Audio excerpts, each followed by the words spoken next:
pag-usapan natin sapagkat very important sa ating buhay at sa ating katawan, hindi lamang sa ating balat. Ito po yung tinatawag nating hormonal therapy, no? At ano ba ang mga epekto nito sa ating katawan, sa ating balat, at sa buo nating pagkatao.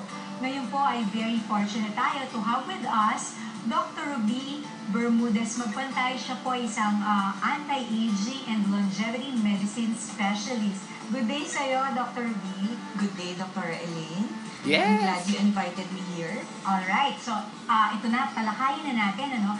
As I said a while ago, hormones, ito yung may kinalaman sa quality of life na meron ng isang tao, hindi ba?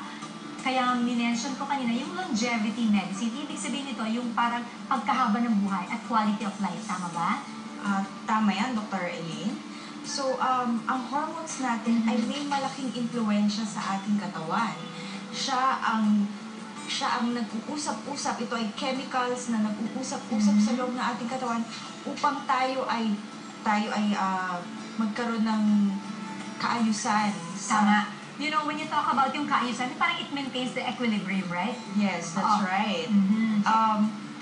So if there is an imbalance in the hormones, this leads to an obvious, and people really feel the difference when there is an hormonal imbalance inside our body. It actually comes from our glands, and hindi rin natin, konti lang nakakaalam na sa iba-iba palang parte ng katawan natin ay nagpo-produce sila ng hormones kagaya ng ating stomach.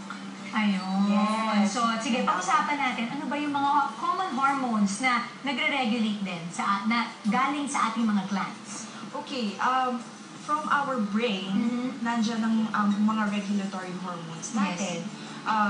Well, para sa mga babae, I'm sure ang mga, we're very familiar with the estrogen. Correct. Progesterone. Yan, Yun ang mga main hormones ng babae. Totoo yan.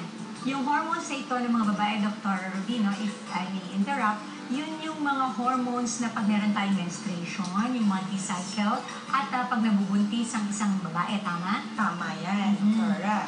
Ngayon, itong mga hormones na to, Doktora, pag nagkaroon ng medyo problema or imbalance, ano ba nagiging epekto